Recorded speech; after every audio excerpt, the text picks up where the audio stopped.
నమస్తే. శ్రీ గురుభ్యో నమః. శ్రీమాత్రే నమః. ఆదిత్యాయ చ సోమాయ మంగళాయ బుధాయ చ గురు శుక్ర శనిభ్యే రాహవే కేతవే నమః. జపాకుసుమ సంకాశం కాశ్యపేయం మహాధృతిం తమోరిం సర్వపాపగ్నం ప్రణతోస్మి దివాకరం. ప్రతి మాసంలో చెప్పుకునేటువంటి గోచార ఫలితాలు ఈ ఆగస్టు మాసానికి అంటే ఆగస్టు నెలలో 2024 గాను గోచార ఫలితాలు ఎలా ఉన్నాయి అన్నది తెలుసుకోవడం కోసం ముందుగా గోచారంలో ప్రస్తుతం గ్రహస్థితి ఎలా ఉంది, ఏ ఏ గ్రహాలు ఎక్కడెక్కడ ఉన్నాయి, ఈ సంగతి కనుక మనం చూసినట్టయితే వృషభ రాశిలో గురువు మరియు కుజుడు ఇద్దరూ కూడా అక్కడే ఉన్నారు.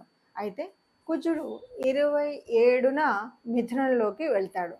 ఇక కర్కాటకంలో రవి ఉన్నాడు. ఈ కర్కాటకంలో ఉన్నటువంటి రవి తన స్వస్థానానికి 17వ తారీఖున వెళ్తాడు, అంటే సింహరాశిలోకి వెళ్తాడు. తర్వాత మరి సింహరాశిలో బుధుడు ఉన్నాడు, శుక్రుడు ఉన్నాడు. ఉన్నటువంటి బుధుడు 6వ తారీఖు నుండి వక్రించి వెనక్కి వెళ్ళడం అనేటువంటిది కనిపిస్తుంది. ఇక శుక్రుడు తాను 25వ తారీఖు నుండి కన్యారాశిలోకి ప్రవేశించడం అనేటువంటిది జరుగుతుంది. ఇక కన్యారాశిలో మరి కేతువు ఎప్పటి నుండో ఉంటున్నాడు, 18 మాసాలు అలాగే ఉంటాడు. తర్వాత మరి కుంభరాశిలో వక్రించినటువంటి శని, తర్వాత మీనరాశిలో రాహు. ఇది మనకు గ్రహాలు ఉన్నటువంటి పరిస్థితి. మరి ఇలా గ్రహాలు ఉన్నప్పుడు మరి ఏ ఏ రాశి వారికి ఎలాంటి ఫలితాలు ఉంటాయి? ఎందుకంటే ఒకవైపు ఇప్పటికీ మరి ఈ మాసం నుండి మొదలు పెడితే కనుక 6వ తారీఖు నుండి బుధుడు వక్రించి ఉన్నటువంటి వాడు, అలాగే మరి శని ఇప్పటికే వక్రించి ఉన్నటువంటి పరిస్థితి.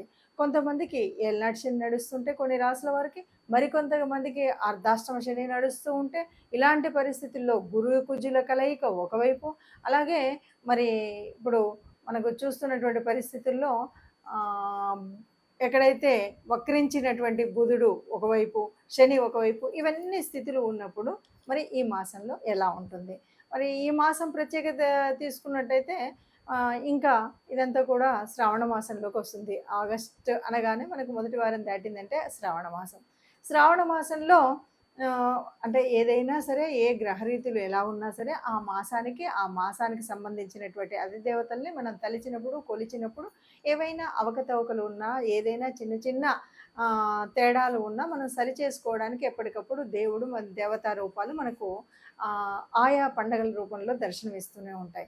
మరి అలాంటి పరిస్థితులలో ముఖ్యంగా మరి ఆగస్టు మాసంలో 2024 గాను ఒక్కొక్క రాశి వారికి అంటే 12 రాశుల వారికి ఎలాంటి ఫలితాన్ని మనం పొందుతామన్నది నెమ్మదిగా చూద్దాం. కుంభరాశి రాశిలో శని వక్రించి ఉన్నాడు కాబట్టి కుంభరాశి అనగానే ఇప్పటికీ ఏళ్ళనాటి శనిలో ఉన్నారు. ఇంతకుముందు బాగా స్ట్రెయిన్ ఉంది. ఇప్పటి వరకు శని మామూలుగా ఉన్నప్పుడు బాగా స్ట్రెస్ అనేది చాలా ఎక్కువ ఉంది. కానీ ఇప్పుడు శని వక్రించి ఉన్నాడు కాబట్టి స్ట్రెస్ అనేది తగ్గుతుంది. ఇది కొద్దిగా బాగా తగ్గేటువంటి అవకాశం ఉంది కాబట్టి కాస్త ఊరట కలిగేటువంటి సమయం. అట్లాగే ఎవరైనా కొంతమంది ఈ అందరికీ కౌన్సిలింగ్స్ చేస్తారు, సైకాలజిస్ట్స్ అంటారు కదా. కొంతమంది ఏదో వాళ్ళు ఏమంటారు, లైఫ్ ఏదో అంటారు. వాళ్ళందరూ కూడా ఎవరికైనా ఏదైనా ఇబ్బందులు కలిగినప్పుడు వాళ్ళకి లైఫ్ కోచ్ ఇట్లా పేర్లు వింటూ ఉంటాం. వాళ్ళకి ఏవైనా సరి అయిన దశా నిర్దేశనం చేయగలిగి వాళ్ళని బాగా బ్రెయిన్ వాష్ చేయగలిగినటువంటి వాళ్ళు ఉంటారు కదా, వాళ్ళకి చాలా బాగా ఉంటుంది ఆదాయం విషయంలో. అలాగే ఎవరైనా మధ్యవర్తిత్వం ఉంటారు కదా, మధ్యవర్తిత్వంతో అంటే ఇప్పుడు మ్యారేజ్ బ్యూరోస్ ఉన్నాయి, వాళ్ళకి మంచి లాభాలు వచ్చే అవకాశం ఉంది. ఎవరైనా భూములు అమ్మడం కొనుగోళ్లు చేసే ఆఫీసుదారులు ఉంటారు కదా, వాళ్ళకి మంచి లాభాలు వస్తాయి. దీనివల్ల మంచి ఆదాయం వస్తుంది అని చెప్పొచ్చు. ఎవరైతే కష్టపడతారో వాళ్ళకి మంచి ఫలితం ఉంటుంది అని చెప్పొచ్చు. ఇక పంచమాధిపతి 7లో వక్రించాడు కదా, దీనివల్ల కొద్దిగా ముఖ్యంగా తల్లితో మిస్అండర్స్టాండింగ్స్ వచ్చేటువంటి పరిస్థితి అయితే కనిపిస్తుంది. ఉద్యోగ అవకాశాలు కొద్దిగా ఉంటాయి, కానీ అంటే ఉద్యోగ అవకాశాలు ఉన్నప్పటికీ వీటిలో ఏంటంటే గవర్నమెంట్ అండర్టేకింగ్ ఉంటాయి కదా, ఇలాంటివి వీటిల్లో మంచి బాగుంటుంది. అట్లాగే ఆరోగ్య సంబంధిత ఉద్యోగాల్లో కూడా వీళ్ళు సక్సెస్ అవుతారు. అంటే ఏదైనా మెడికల్ ఫీల్డ్కి సంబంధించినటువంటి ఉద్యోగాలు, డాక్టర్స్ ఉన్నారు, నర్సులు ఉన్నారు, ఇంకా హెల్త్ ఇన్స్పెక్టర్స్ వీళ్ళు ఉంటారు కదా, వీళ్ళకి మంచి సక్సెస్ అయితే ఉంటుంది. అంటే చెప్పాలి అంటే అన్నిట్లలో లాభదాయకంగా అక్కడ ఉన్న చోట పేరు ప్రతిష్టలతో చాలా బాగుంటారని చెప్పొచ్చు. ఇంతేకాదు టీచింగ్ ఫీల్డ్‌లో ఉన్న వాళ్ళకి కూడా చాలా బాగుంటుందని చెప్పొచ్చు.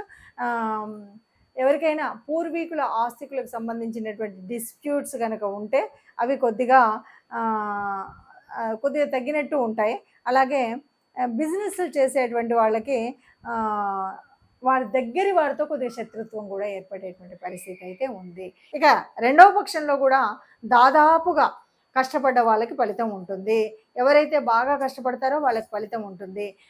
అట్లాగే తల్లితో కొద్దిగా మిస్‌అండర్‌స్టాండింగ్స్ ఉంటాయి. కొద్దిగా ఏంటి ఎందుకో కొంత మనస్పర్ధలు రావడం అనేటువంటిదైతే జరుగుతుంది.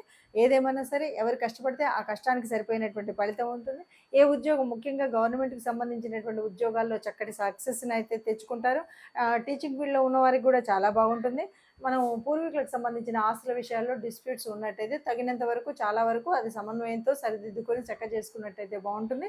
లేదంటే ఇబ్బందులు ఉంటాయి. ఎవరైనా బిజినెస్ చేసేటప్పుడు మాత్రం దగ్గరి బంధువులతో చాలా జాగ్రత్తగా ఉండాలి. లేదంటే దగ్గరి వారు దూరం అయ్యేటువంటి పరిస్థితి ఉంటుంది. ఈ విషయాల్లో జాగ్రత్త తీసుకున్నట్టయితే అంతా బాగుంటుందని చెప్పొచ్చు. ఇప్పటి వరకు మనం చూసినటువంటి మేషరాశి కానీ మనం మేషం నుండి మీనం వరకు ఒక్కొక్క రాశి గురించి మనం చెప్పుకుంటూ ఉంటాం. ఇలా చెప్పుకున్నప్పుడు ఇక్కడ ఒక చిన్న పరిస్థితి అయితే ఎదురవుతుంది జ్యోతిష్కులకు కానీ వింటున్నటువంటి ప్రేక్షకులకు కానీ. ఏంటంటే అన్నీ కూడా చెప్పినట్టుగానే ఉంటాయి. ఒక్కొక్కసారి ఎలా ఉంటుందంటే కొంతమందికి ఒక పెద్ద అనుమానం, చాలామంది మీరు అందరూ చెబుతున్నారు అయినా సరే ఒక్కొక్కరిది వేరుగా ఉంటుంది అన్నది కూడా ఒక మీమాంస అయితే ఉంటుంది. దీనికి కారణం ఏంటంటే ఒక్కొక్క జ్యోతిష్యులు వాళ్ళ యొక్క విశ్లేషణలో వాళ్ళు కొంతవరకే చేయగలుగుతాం. ఎందుకంటే ఈ 5 నిమిషాలు 8 నిమిషాల వ్యవధిలో చేసేటప్పుడు మనం రాశిలో ఏ గ్రహాలు ఉన్నాయి, రాశి చుట్టూ ఉన్నటువంటి ఫలితాలు ఎలా ఉన్నాయి, ఇలాగా ఎవరికి అనువైనటువంటి రీతిలో వాళ్ళు చెప్పుకుంటూ పోతున్నప్పుడు కొంత వ్యత్యాసం ఒకటి. రెండవది, ఇది ఏమన్నా సరే గ్రహాలు ఇప్పుడు మారుతున్నటువంటి కాలంలో మనం చెప్పుకునేటువంటిది ఒక ఎత్తు అయితే, కొన్నిసార్లు మీకు అస్సలు బాగోదండి అని మనం చెప్పినప్పుడు కూడా హాయిగా బ్రహ్మాండంగా ఉంటారు. అప్పుడు అనుమానం వస్తుంది. ఎందుకు అంటే మనకు గోచార రీత్యా ఏదైతే ఇప్పుడు మనం యోగించదని చెప్పినటువంటిది అక్కడ వాళ్ళకు యోగకారకంగా ఉండొచ్చు, మంచి స్థానంలో ఉండొచ్చు, వాళ్ళకి నడుస్తున్నటువంటి దశ అంతర్దశలు అద్భుతంగా ఉండొచ్చు. ఇలాంటి పరిస్థితులలో కొంత వ్యత్యాసం అయితే ఉంటుంది. అంటే మొత్తంగా చెప్పాలి అంటే గోచారాలు ఫలితాలు మనం చెప్పుకుంటున్నప్పుడు ఇందులో కోటానుకోట్ల మంది ఇందులో కేవలం 30% మందికి ఎగ్జాక్ట్గా ఇది కరెక్టే ఉంది అని అనిపించవచ్చు.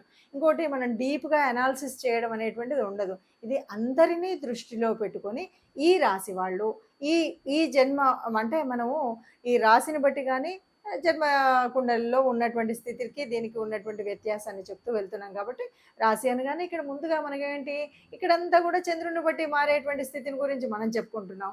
అక్కడ మాత్రం అలా కాదు కదా.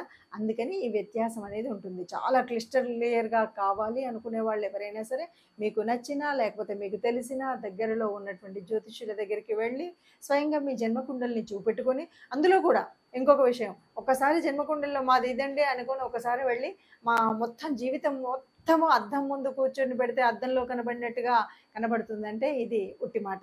ఎందుకు అంటే ఒక్కొక్క ఏరియాలో ఒక్కొక్క రకమైనటువంటి ప్రాబ్లమ్స్ ఉంటాయి. అంటే ఉద్యోగంలో ఒక రకమైన ప్రాబ్లం ఉండొచ్చు. అంటే ఉద్యోగానికి కారకత్వాలు కల్పించేటువంటి గ్రహాల వల్ల కానీ ఏ ఏ భావాలు అందుకు చూపెడుతున్నాయి అన్నది ఒక తేడా.